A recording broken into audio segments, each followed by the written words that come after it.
Hello students, हम आपके लिए लेके आए हैं आज एक नॉन कम्युनिकेबल डिसीज जिसका नाम है मलेरिया।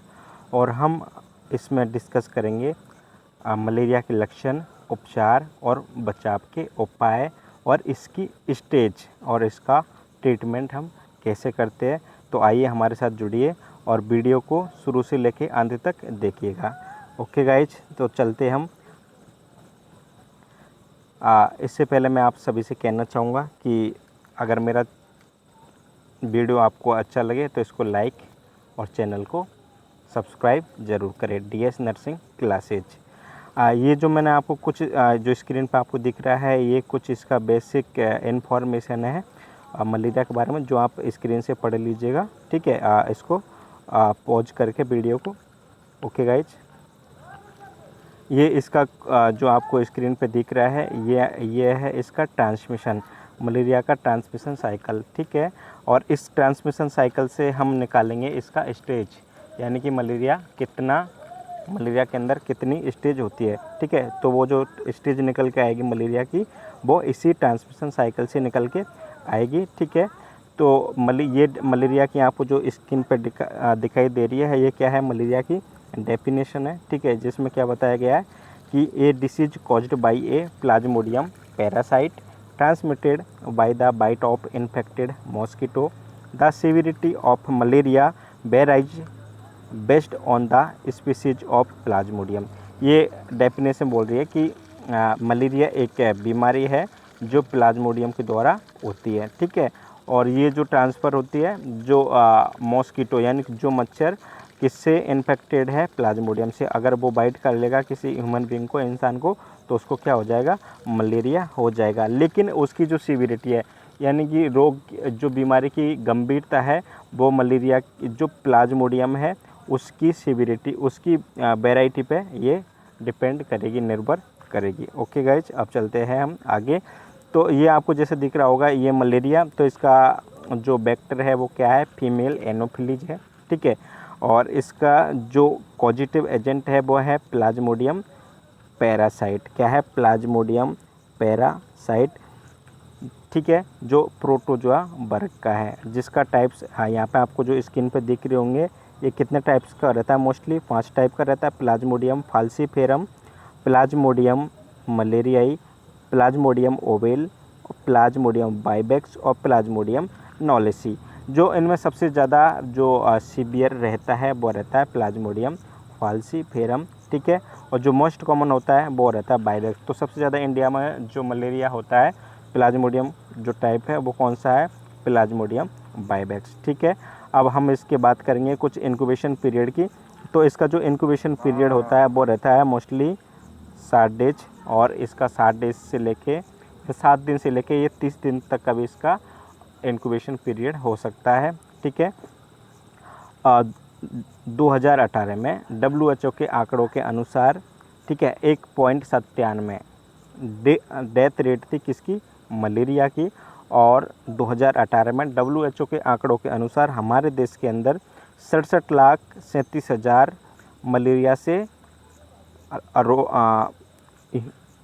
इंसान ग्रसित हुए थे, और उनमें से डेथ होने वाले की संख्या थी 9,620। ओके गाइज, ये तो कुछ थी बेसिक इन्फॉर्मेशन। अब हम बात करते हैं आगे। तो ये जो गैमेट्स, आपको पता ही होगा, गैमेट्स यानी सेक्सुअल सेल्स। सेक्सुअल सेल्स क्या क्या रहती है, तो मेल के अंदर क्या रहता है, स्पर्म, और फीमेल के अंदर क्या रहता है, ओवम।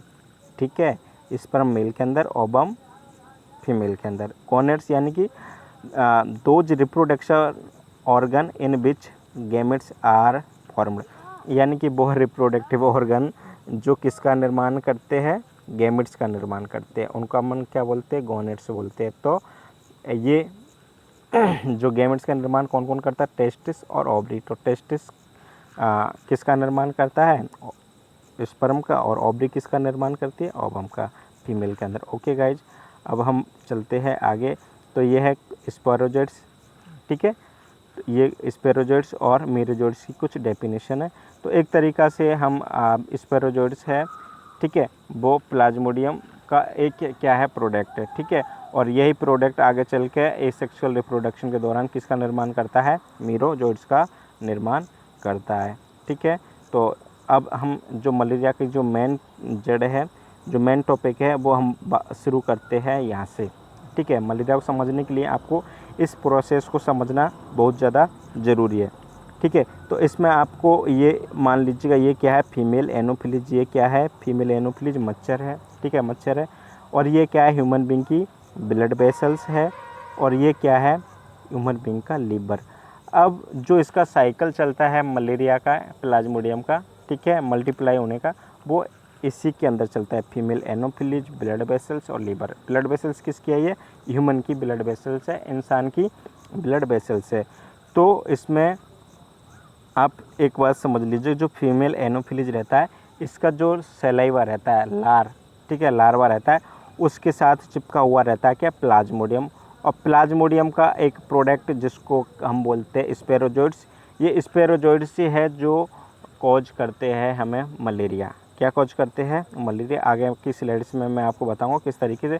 तो ये स्पेरोजोइड्स यहाँ पे किसके साथ चिपके हुए हैं, फीमेल एनोफिलीज के सलाइवा के साथ में, यानी कि फीमेल एनोफिलीज के सलाइवा के साथ कौन चिपका हुआ है, प्लाज्मोडियम। और प्लाज्मोडियम का प्रोडक्ट क्या है, स्पेरोजोइड्स। तो वो किस में इनडायरेक्टली किसके साथ चिपके हुए हैं, फीमेल एनोफिलीज के सलाइवा के साथ में। तब ये इसका साइकिल चलता है यूँ, इस तरीके से इसका साइकिल चलता है, यानी कि ये स्पेरोजोइड्स जाते हैं कहाँ पे, ह्यूमन ब्लड वेसल्स में। ह्यूमन ब्लड वेसल्स से पहुँचते हैं ये ह्यूमन लीवर के अंदर। और लीवर के अंदर यहाँ पे इसकी कुछ स्टेज बनती है, फिर इस तरीक़ा से ये सर्कुलेट होकर यहाँ पे इस तरीक़ा से यूँ आ जाते हैं। ठीक है, फिर ये दोबारा से इसी जगह आ जाते हैं। इस तरीक़ा से इसका क्या चलता है, साइकिल चलता है। यानी साइकिल यहाँ से ये चलेगा यूँ यूँ यूँ यूँ चलेगा ये स्पेरोजोइड्स, और स्पेरोजोइड्स यूँ घूमता हुआ और ये कहाँ पे आ जाएगा, दोबारा से इसी फीमेल एनोफिलीज तक आ जाएगा। और इस दौरान इसकी कई सारी स्टेज निकल के आती है। तो पहला स्टेज यहाँ पे, दूसरा स्टेज यहाँ पे, तीसरा स्टेज यहाँ पे, और चौथा स्टेज भी यहाँ पे ही। ठीक है, अब समझते हैं हम ये स्टेज किस तरीक़ा से निकल के आती है। तो देखिएगा,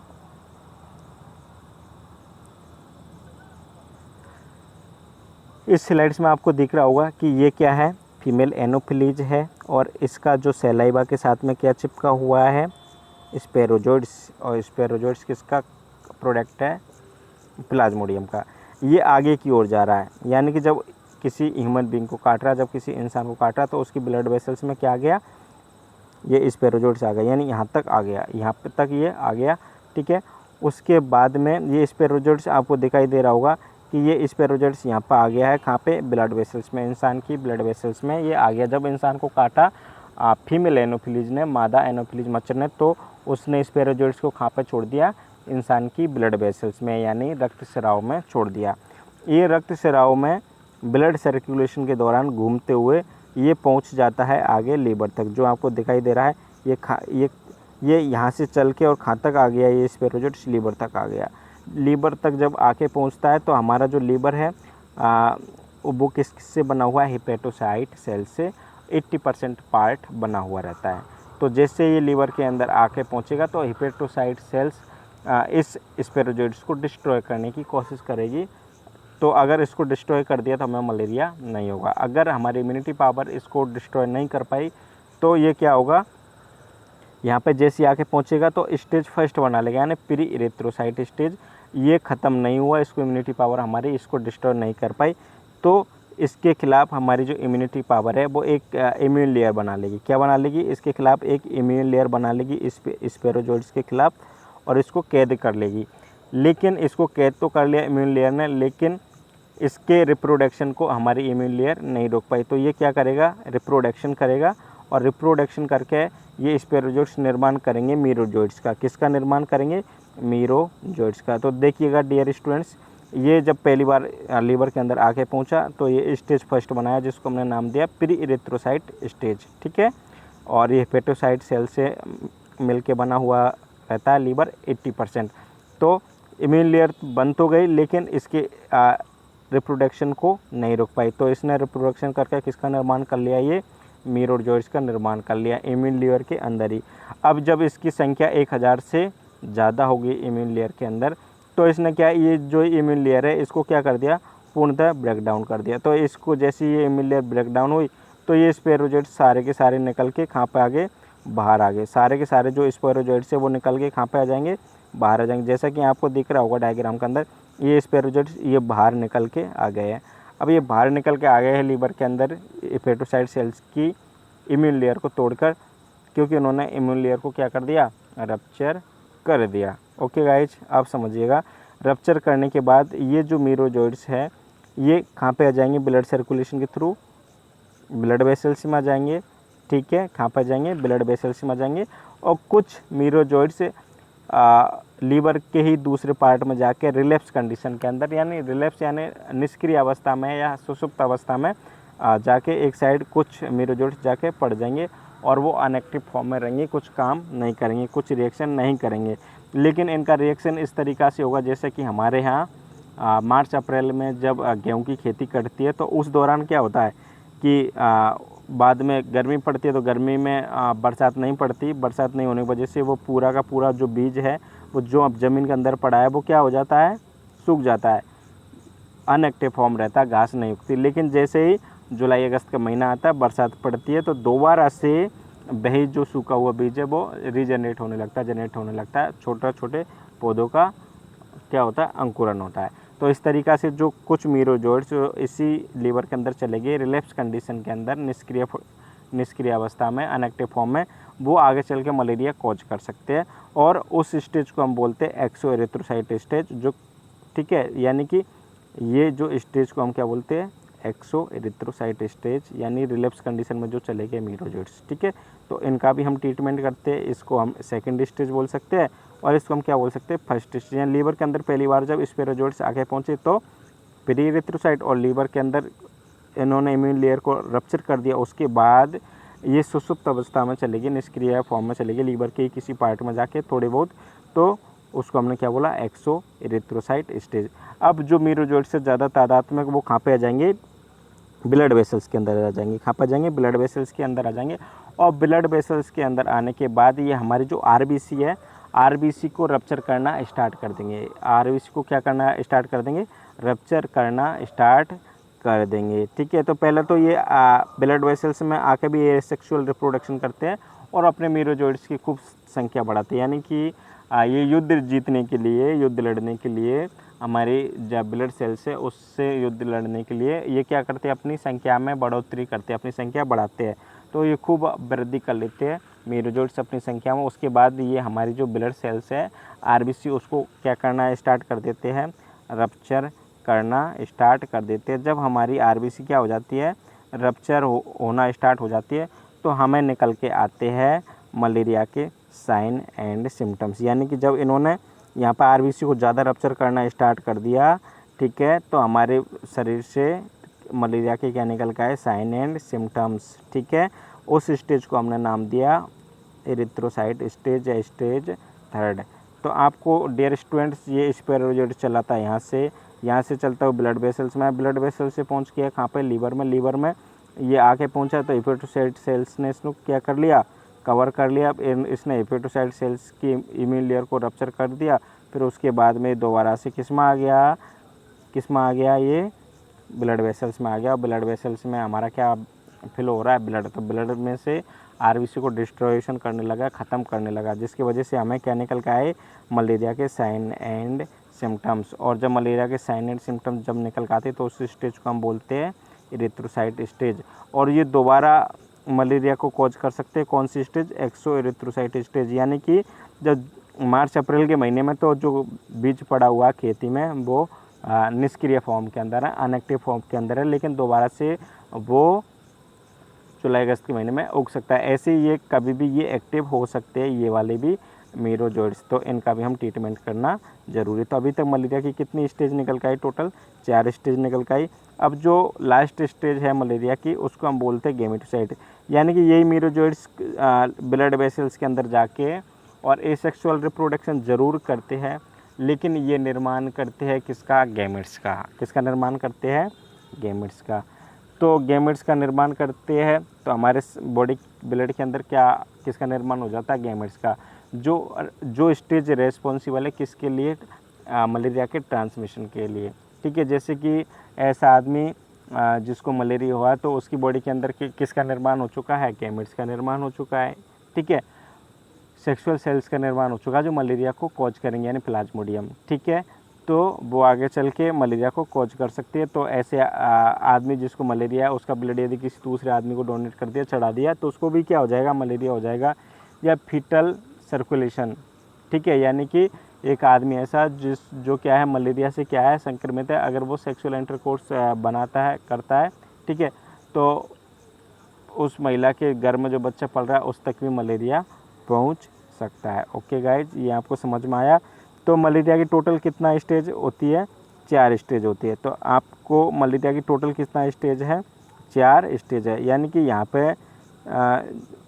पे जो मलेरिया की आपको दिख रही है, यहाँ पे टोटल मलेरिया की कितनी स्टेज है, 4 स्टेज है। यानी कि कुछ मीरोजोइट्स इधर आ गए, कुछ इधर आ गए। ठीक है, ये गैमेट्स का निर्माण कर रहे हैं और ये किसका निर्माण कर रहे हैं, मीरोजोइट्स का ही निर्माण कर रहे हैं, और आरबीसी को लगातार क्या कर रहे हैं, रप्चर कर रहे हैं, और ये कुछ मीरोजोइट्स गैमेट्स का निर्माण करते हैं जो आगे चल के ट्रांसमिशन के लिए क्या है, रेस्पॉन्सिबल है। किसके ट्रांसमिशन के लिए, मलेरिया के ट्रांसमिशन के लिए, प्लाज्मोडियम के ट्रांसमिशन के लिए।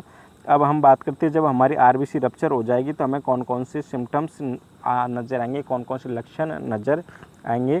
तो जो ये लक्षण नज़र आते हैं ये अलग अलग एरिया में अलग अलग आते हैं। जैसे कि हमें पेन होगा, पेन जो मोस्ट ऑब्ली जो होगा वो होगा एब्डोमेन और मसल्स में क्या होगा, पेन होगा, और पूरा संपूर्ण शरीर में हमें बुखार आएगा, रात के टाइम पसीना निकलेगा, चिल्स सर्दी लगेगी, फटीग, आदमी थका हुआ महसूस करेगा बहुत ज़्यादा, शिवरिंग कपकपी लगेगी उसको, और स्वेटिंग यानी कि पसीना निकलेगा।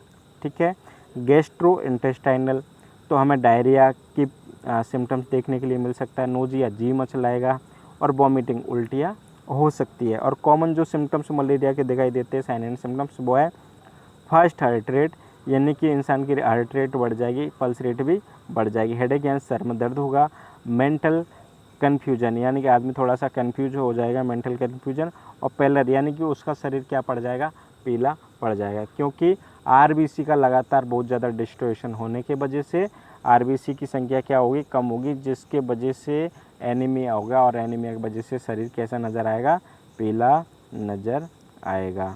ओके गाइज, अब हम जो ये 4 स्टेज आपको, ये जो आपको स्क्रीन पे जो डायग्राम दिख रहा है इसमें आपको 4 स्टेज नज़र आ रही होंगी। अब हमें जो मलेरिया को जो ट्रीटमेंट करना रहता है, इन्हीं 4 स्टेज को हमें मलेरिया के ट्रीटमेंट में क्या करना है, ब्लॉक करना है। पहली जो स्टेज है को ब्लॉक करना है वो हम प्री-इरिथ्रोसाइट, दूसरा इरिथ्रोसाइट, वो एक्सोइरिथ्रोसाइट, तीसरा इरिथ्रोसाइट, और चौथा गैमेटोसाइट। इन्हीं 4 स्टेज को हम मलेरिया के ट्रीटमेंट के दौरान हम क्या करते हैं, ब्लॉक करते हैं। तो आइए समझते हैं मलेरिया की इन 4 स्टेजों को ब्लॉक करने के लिए हम कौन कौन सा ट्रीटमेंट देते हैं। तो एक बात समझ लीजिएगा, ट्रीटमेंट करने से पहले मतलब इसका जो होस्ट है यानी मलेरिया कौन कौन फैला सकता है। ठीक है, तो जो इंसान है वो इनडायरेक्ट होस्ट है किसका, मलेरिया का, और जो फीमेल एनोफिलीज, ठीक है, जो मादा एनाफिलीज जो मच्छर है वो इसका क्या है, डायरेक्ट होस्ट है किसका, मलेरिया का। अब हम करते हैं इसका प्रोफाइलैक्सिस, यानी कि इस रोग का निदान। तो मैंने आपको जो 4 स्टेज निकाल के, इस पूरा साइकिल के दौरान जो 4 स्टेज निकल के आई है, तो उन्हीं 4 स्टेज का हम क्या करते हैं, इन्हीं 4 स्टेज का हम करेंगे ट्रीटमेंट। ठीक है, आगे हम डिस्कस करेंगे कि कई सारे जैसे प्लाज्मोडियम के जो टाइप्स है उनमें जैसे अपन बात करें प्लाज्मोडियम फाल्सिफेरम, तो उसके अंदर एक्सोइरिथ्रोसाइट स्टेज होती नहीं, तो एक्सोइरिथ्रोसाइट स्टेज को ब्लॉक करने की कोई ज़रूरत होती भी नहीं, तो वो पूरा हम डिटेल से बात करेंगे। तो आइए समझते हैं प्री इरिथ्रोसाइट स्टेज को ब्लॉक करने के लिए हम कौन कौन सी ड्रग्स देते हैं। तो प्रोफाइलैक्सिस निदान कैसे करेंगे, तो block the pre erythrocyte stage first. तो प्री इरिथ्रोसाइट स्टेज को ब्लॉक करने के लिए हम 2 ड्रग्स देते हैं, पहला है मेफ्लोक्यून और दूसरा है टेट्रासाइक्लिन। ठीक है, अब जो दूसरा स्टेज था जिसमें मीरोजोइट्स किस में चले गए थे, अनएक्टिव फॉर्म के अंदर, रिलैप्स कंडीशन के अंदर।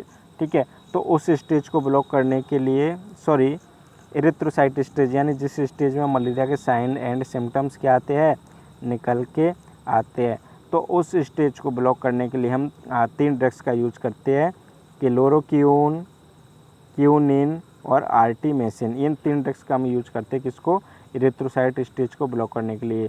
यानी जिस स्टेज में मलेरिया के क्या निकल के आए थे, साइन एंड सिम्टम्स निकल के आए थे। यदि कोई महिला गर्भवती है और उसको यदि मलेरिया हो गया है और यदि हमें इन तीनों में से कोई एक ड्रग्स यूज करनी है तो उसके लिए हम सबसे सेफ ड्रग है प्रेगनेंसी में क्लोरोक्विन। ओके गाइज, ये आपसे क्वेश्चंस कहीं भी कोई भी कंपटीशन एग्जाम में पुट ऑफ किया जा सकता है। तो दो स्टेज को तो हमने क्या कर दिया, ब्लॉक कर दिया, प्रीइरिथ्रोसाइट और इरिथ्रोसाइट को।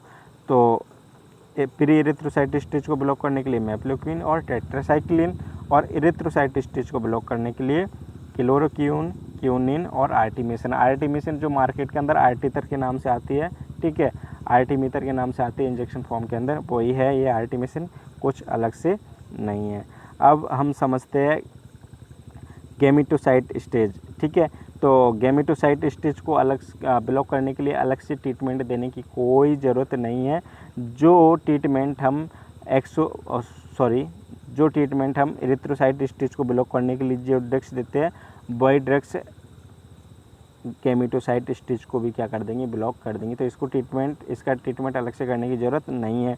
लेकिन जो मेन प्रॉब्लम है वो मलेरिया के अंदर वो है एक्सोइरिथ्रोसाइट स्टेज की। किसकी, एक्सोइरिथ्रोसाइट स्टेज। ये क्या है, मलेरिया दोबारा से कॉज कर सकता है। आपने देखा होगा कई बार ऐसा होता है कि किसी को 1.5 महीने पहले 2 महीने पहले मलेरिया हुआ था, लेकिन अब दोबारा से मलेरिया होगा। तो उसके पीछे रीज़न क्या है कि उसने लोकल प्रैक्टिशनर से, गांव के छोला साहब डॉक्टर से ट्रीटमेंट कराया, और उस डॉक्टर ने क्या किया कि जो एक्सोइरिथ्रोसाइट स्टेज होती है उसको ब्लॉक करने के लिए कोई ट्रीटमेंट ही उसने नहीं दिया। उसको पता ही नहीं रहा है कि मलेरिया के अंदर स्टेज कितनी होती है, कौन सी स्टेज को ब्लॉक करने के लिए कौन सी ड्रग्स देते हैं। उसको तो सिर्फ एक पता है कि इसका स्ट्रॉन्ग जो एंटी मलेरियल ड्रग्स है वो क्या है, आर्टीमेसिन, आर्टीतर, वो दे दीजिएगा और सही हो जाएगा, या टैबलेट दे देते हैं, ठीक है। तो ऐसा नहीं है। तो जो एक्सोइरिथ्रोसाइट स्टेज, ये क्या दोबारा से मलेरिया कॉज कर सकती है। तो उस कंडीशन में हमें इस स्टेज को ब्लॉक करना बहुत ज़्यादा क्या है, ज़रूरी है, ठीक है। ये क्या उस टाइम तो प्रॉब्लम क्रिएट नहीं करी, लेकिन दोबारा से मलेरिया कॉज कर सकती है, क्योंकि वो दोबारा से एक्टिव हो सकते हैं। जैसे कि मार्च अप्रैल में के बाद सूखा पड़ जाता है तो बीज सूख जाता है ज़मीन में, लेकिन जैसे जुलाई अगस्त का महीना आता है तो बीज दोबारा से क्या एक्टिव हो जाता है, उसका अंकुर बाहर निकलने लगते हैं ज़मीन से। तो इस तरीक़े से ये दोबारा से ये एक्सोइरिथ्रोसाइट स्टेज को ब्लॉक करना वो क्या है, बहुत ज़्यादा ज़रूरी है, क्योंकि लीवर के अंदर चले जाते हैं क्या, मीरोजोइड्स जो रहते हैं अनएक्टिव फॉर्म के अंदर, ठीक है। तो रेस्पॉन्सिबल फॉर रिलैप्सिंग, दोबारा मलेरिया कॉज करने के लिए क्या ज़रूरी है। तो इस स्टेज को ब्लॉक करने के लिए हम एक ड्रग्स देते हैं जिसका नाम है प्राइमाक्यून। क्या है, प्राइमाक्यून। जो ये ड्रग्स है प्राइमाक्यून, हम प्रत्येक मतलब एवरी एंटी मलेरियल ड्रग्स के साथ इसको ऐड करते ही करते हैं, क्योंकि ये प्रिवेंट करते हैं किसको, रिलैप्स स्टेज को। ओके, रिलैप्स जो एक्सोइरिथ्रोसाइट स्टेज है, ये प्लाज्मोडियम जो फाल्सिफेरम रहता है उसके अंदर ये स्टेज नहीं होती। बाकी के जो चारों जो प्लाज्मोडियम के टाइप्स हैं उनके अंदर ये स्टेज होती है। अगर प्लाज्मोडियम फाल्सिफेरम हुआ है पेशेंट को, ठीक है, तो उसको हम एक्सोइरिथ्रोसाइट स्टेज उसके अंदर होगी नहीं, तो हम प्राइमाक्यून उसको नहीं देंगे। बाकी चारों अगर प्लाज्मोडियम टाइप के तो हम उसको क्या देंगे, प्राइमाक्यून हम उसको ज़रूर देंगे। तो ये तो था इसका कुछ बेसिक डिटेल्स जो हमने बताया था कि इसका ट्रांसमिशन कैसे होता है और इसका स्टेज कौन कौन सा रहता है, कौन सी स्टेज को ब्लॉक करने के लिए हम कौन सी ड्रग्स देते हैं। अब आगे के हम जो नेक्स्ट पार्ट है उसमें हम चर्चा करेंगे जो ड्रग्स मैंने आपको बताई है, इन ड्रग्स के क्या क्या साइड इफ़ेक्ट्स होते हैं, और अगर उनके साइड इफ़ेक्ट्स कुछ दिखाई देते हैं तो हमें तुरंत क्या एक्शन लेना है। ओके गाइज, मेरा सेकंड पार्ट ज़रूर देखिएगा।